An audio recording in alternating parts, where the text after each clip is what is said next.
కంటే మీరేమో బెస్ట్ ఇస్తున్నారు, despite of all the good things coming in, ఇట్లాంటి కాంట్రవర్సీలు, ఇలాంటి బ్యాక్ క్లాషెస్, ఇప్పుడు మీరు కొన్ని ఆపర్చునిటీస్ కూడా పోయాయి అంటున్నారు. ఉంది అది పార్ట్ ఆఫ్ గేమ్. ఇంకోటి, ఈ పాట నాది మీరు తీసుకో అని చెప్పిన ప్లేస్లో నేను లేదు. అంత పెద్ద మ్యూజిక్ డైరెక్టర్ నేను కాదు.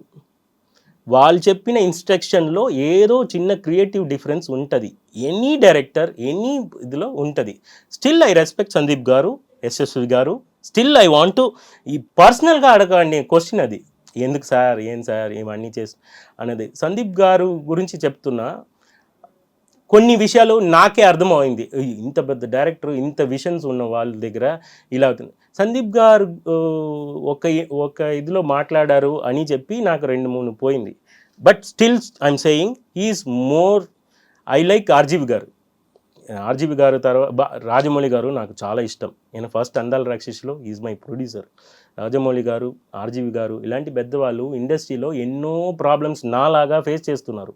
ఇప్పుడు నన్ను చెప్పినట్టు వాళ్ళు కూడా చెప్పొచ్చు, కాంట్రవర్సీస్ ఉంటుంది, బట్ క్రియేటివ్లో ఏం మారదు. నేను అలాగే, ఇప్పుడు నా గురించి ఏదో చెప్పారు కానీ నేనేం చేయాలి, దానికి సాంగ్స్లో కరెక్ట్ చేయాలి. మీరు వీరెవరు అది అని, అది మేనర్స్ కాదు కదా. బయట వచ్చి ఇంకోరు తప్పు అని చెప్పకూడదు. నాకు చాలా చెప్పాలని ఉంది, అది మన మధ్యలో మాట్లాడకూడదు. బయట వచ్చి చెప్తే అది మేనర్స్ కాదు కదా, అది చిన్నపిల్ల ఆటలాగా పోతుంది. ఇప్పుడు నన్ను కిడ్ ట్రీట్ చేస్తారు, కిడ్ లాగా వచ్చి అమ్మ స్కూల్ కంప్లైంట్ నాకు ఇతను. కానీ మీరు చాలా మెచ్యూర్డ్ గా హ్యాండిల్ చేస్తున్నారు సిచ్యువేషన్. నేను హ్యాండిల్ చేయలేదు యాక్చువల్గా, వాళ్ళని handle. Sir still they are doing wonders. We are writing histories. When we are doing a music, we are writing histories. And they are doing movies like anything. నాకన్నా చాలా చాలా talent ఉన్న directors వాళ్ళు. They are directors, captain of ship. I'm just small VST, plugin లాగా, నేను ఒక ornament అంతే. ఈ మూవీలో నాకు ఒక లక్ ఏంటంటే, ఎనీ మ్యూజిక్ డైరెక్టర్కి మూవీ రిలీజ్కి ముందు ప్రమోషన్ నేనే, మూవీ ఆఫ్టర్ రిలీజ్ తర్వాత అది లైఫ్ లాంగ్ ప్రమోషన్. ఏదో ఒక షాప్లో ఉండిపోరాదే వింటే ఇది మంచి పాటరా అన్నట్టు అది ఒక ప్రమోషన్. నా గురించి ఒక డైరెక్టర్ ఇలా చెప్పారంటే, ఆ పాట విన్నప్పుడు నేను చేసిన తప్పు రాదు, నేను చెప్పిన గొప్పతనమే వస్తుంది. ఇది వాళ్ళే కూర్చుకుని అన్నీ చేయలేదు, నేను కూడా చేయలేదు. నన్ను నమ్మి 30 families are there, instrument players are there. ఒక ఇన్స్ట్రుమెంట్ వచ్చినప్పుడు ఆ ఇన్స్ట్రుమెంట్ ఫ్యామిలీ వచ్చి, సార్ మంచి పాట నాకు ఇచ్చారు సార్, ఈ పాటలో నేను వాయించేది. They are giving their knowledge. So చేసినది చేసి తర్వాత వీళ్ళు తప్పు. ఇప్పుడు నేను కూడా చెప్పొచ్చు, ఇన్స్ట్రుమెంట్ ప్లేయర్ టైంకి రాలేదు, నాకు ఫోన్ ఎత్తలేదు అని నేను కూడా చెప్పొచ్చు. అది that is not the way. That is a part of game. అది ఇన్సైడ్ స్టోరీ. ఎన్ని హిట్ సాంగ్స్ చేసినా సరే ప్రతిసారి నేను ఒక చిన్న మ్యూజిక్ డైరెక్టర్ని అంటున్నారు కదా, అలా మీకు మీరే ఊహించుకుంటున్నారేమో. We look up to you. ప్రతి song is like a super hit, ప్రతి BGM is like a wonderful score. We usually look up to you. కానీ మీరేమో మేము ఇంకా చాలా చిన్నవాళ్ళం అని చెప్పుకుంటారు. అంటే అన్ని ఉన్న విస్తరి అణిగిమణిగి ఉంటుంది అని ఒక సామెత ఉంది. అందాల రాక్షసిలో సీన్ ఉంది, ఇద్దరు బ్లైండ్ పీపుల్, ఒక ఓల్డ్ కపుల్స్ ఉంటారు, ఆ బ్రిడ్జ్లో ఉంటారు. వాళ్ళు మాట్లాడినది తర్వాత ఒక డైలాగ్ ఉంటుంది. అది ఇంకా నాకు అది లెసన్.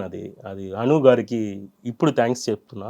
నా లైఫ్లో అది లెసన్. అది ప్రేమ చెప్పాలని లేదు, చూసుకోవాలని లేదు, చూడడానికి కళ్ళే లేదు, వాళ్ళు ప్రేమలో ఉంటారు ఓల్డ్ పీపుల్. ఆ తర్వాత మిథున అది చెప్తుంది, హీరోయిన్ వచ్చి హీరో దగ్గర చెప్తుంది, చూసినదా లవ్, ఒక చూడకుండా లవ్ ఉంది అన్నది ఒక సీన్ ఉంది. ఆ సీన్ వచ్చి నాకు వేరే విధంగా ఒక ఇంటర్వ్యూలో ఒక పత్రిక అడిగారు పర్సన్, సార్ మీరు అందరూ రెహమాన్ సార్ ఫాలోవర్స్, నేను రెహమాన్ సార్, ఇళయరాజా అందరినీ రెస్పెక్ట్ చేసిన ఒకరు, మీరందరూ రెహమాన్ సార్ లాగా హ్యారు, ఇలాంటి డ్రెస్సు ఇలాంటివి పెట్టుకుని మీరు రెహమాన్ సార్ అవుతారా? సైలెంట్గా ఉండి మీరు ఇలా ఉంటే రెహమాన్ సారా మీరు అతనికి ఈక్వలా అన్నట్టు కాంట్రవర్సీగా ఒక క్వశ్చన్ అడిగారు.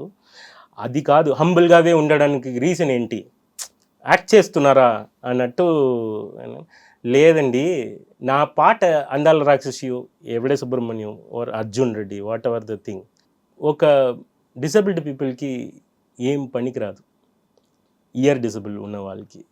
నేను వాళ్ళ దగ్గర నేను ఇంత పెద్ద సాంగ్ చేశాను అని చెప్పాలి. నేను చేయలేదు పెద్ద సాంగ్, పెద్దది అయింది because of the directors. So అది అంత పెద్ద అయిన ట్రాక్ని నేను వినిపించేస్తే వాళ్ళకి వినదు. నా నవ్వు, నా కళ్ళు, నేను బిహేవ్ చేసిన behaviour, that will give a biggest thing. Music కన్నా లవ్ ఇస్ గ్రేటర్. సో ఇదిలో అచీవ్మెంట్ ఇక్కడే మనం చేయలేదు. రాజా గారు డస్ట్లో కూడా నేను రాను. ఇది మీరు ఎన్ని చెప్పినా మీరు చాలా నార్మల్, చాలా తక్కువ అని మిమ్మల్ని మీరు చెప్పుకుంటున్నా, మా దృష్టిలో అయితే మీరు చాలా గ్రేట్.